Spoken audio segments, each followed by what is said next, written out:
Hey guys, welcome back to the channel and to another interesting review.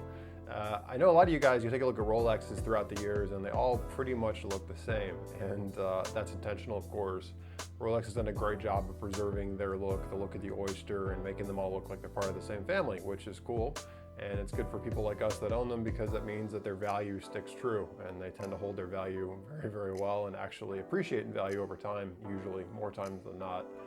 But I thought it'd be interesting to take a bunch of these two-tone Rolex Submariners from the years, starting from the late 80s up into current, and showing you guys just a little bit of some of the things that they've changed over the years as Rolex kind of takes, the Japanese approach of taking one technology and rather than throwing it all out, making continuous improvements, Kaizen, of tweaking things here and there every couple of years to make it better without throwing out everything that works. So without further ado, hope you guys enjoy it. Let's go ahead and jump right in. No, my camera is not screwed up. Those are actually 4 different watches all sitting on the mat in front of me. So over visiting my friends at Bernard Watch, and as usual, they have a nice selection of Rolexes, and figured, hey, why not? Let's take a look at Rolexes through the years. To the untrained eye, these all look like the exact same watch, but they actually have discernible differences to those that know what to look for. So, to the common person looking at Rolexes from 30 years ago versus today, you probably couldn't tell the difference. But as I'm going to show you, over time, Rolex, rather than throwing out a design that works, they make slow improvements to make it better than it was, rather than just starting fresh, which is, I think, to their credit, because they have this classic design that people respect and they want to own, and they're always keeping their designs desirable by not changing them too much. But the nice refinements over time means that they're just constantly getting better. So let me just go ahead and start with the old guy here, which is this guy over here on my right, and let's kind of walk through how they've made changes to these guys over the years. So here we have an earlier version of the 16613. One of the giveaways here is at the bottom of the dial. It will say Swiss T is less than 25. This is a tritium dial. This is the luminescence that Rolex used to use. Great when it was new. One of the issues with tritium is as it ages, they get to the point where you actually can't have it glow in the dark anymore. Unfortunately, it's just one of those things that happens. And these old T dials are always kind of cool to me. This tells you it's much earlier in the series. As with all of these, they do of course have a rotating bezel. Now these old guys also had a couple interesting things. As you may be able to see here, you can see that the hollow links are actually, they're hollow in the middle. So the center is open. It's basically like a big loop. So they're not solid gold filled. A couple other giveaways that this is an older watch is you can tell that there are still holes in the lugs, which I actually prefer because it means you can just stick a tool in there and quickly take the bracelet off for sizing. And the one other giveaway, this is the oldest in the series, is going to be, as you can see, the buckle itself was stainless originally. So you always had, the gold links, but then it went to stainless. So when we jump ahead in the Rolex series, you'll see some, quick changes that they've done from this version to the next one in line, the next series of enhancements.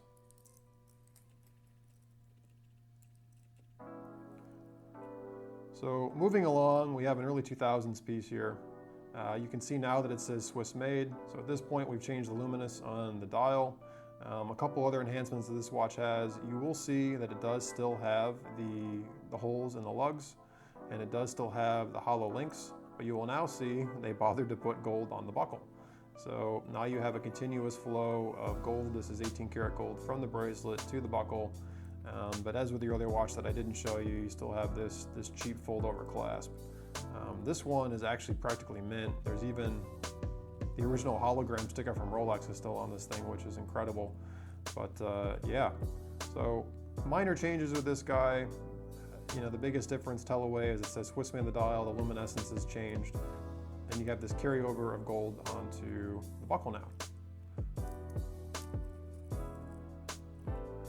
Taking another leap forward, again, Swiss made, and if I didn't tell you, you guys would probably think that this is the exact same watch, but when we take a look from the side profile, you'll see that those lug holes are now missing. And you can see them here on the earlier version.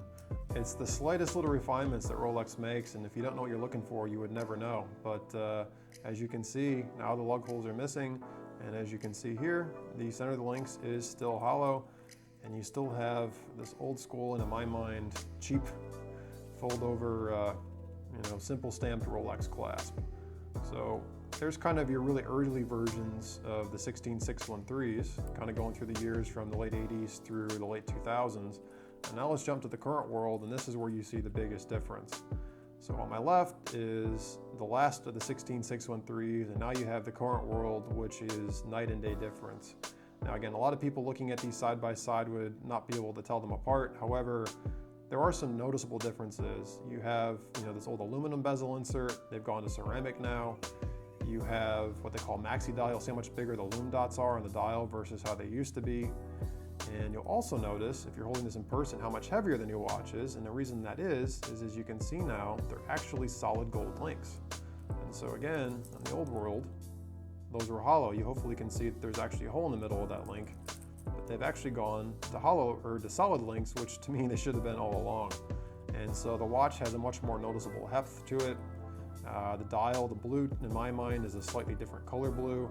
Again, you have the nicer lume dots, you have the ceramic bezel, and the other huge difference on these is the newer Rolex style clasp, which to me is just so much better than the crap they used to be. Pardon my French there. The machining on this is so much nicer than the way these old ones used to be. Right there, you can kind of get a really good sense in this shot, the difference between the older style and the newer style bracelets. It's in hand, the quality on the current watch is just so much nicer than it used to be. But as it is a Rolex, you still get a blank case back, and overall it still looks to be mostly the same watch. But if I gave you two of these to hold in your hand, one of each, the newer watch feels infinitely more expensive and higher quality, and I think a lot of that is just mentally, it's heavier. It feels more substantial because of the extra gold in the bracelet. The ceramic bezel to me feels just like an extra step up in quality. The maxi dial, in my mind, just adds so much more visual kind of panache to the dial. And I love the current Rolex fold-over clasp series because these old ones were just horrible. So there you go, guys. There's kind of an interesting little impromptu video. We have the current guy, and then we have all the ones that came before it of the 16613s that kind of led to what we have today. And for a 40mm sports watch, it's really stood the test of time well, and I think today it looks just as modern and edgy as it ever has, and I'd be more than happy to wear this one home tonight. So, all right, guys, really hope you enjoyed that interesting kind of little mashup there. If you liked it, please give me a thumbs up below, and I look forward to reading your comments. Did you guys enjoy this video? Did you get anything out of it? Is there anything new? Did I screw anything up? Let me know. As always, appreciate your comments, and yeah, I'm looking forward to getting some new videos out too. Please bear with me as I have some of these absences. I'm traveling like mad. Just got back from Minneapolis. By the time you've seen this, I'll probably have been to and back from Chicago. It's crazy. But anyway, guys, thank you so much for tuning in, and I'll catch you guys soon on the next video.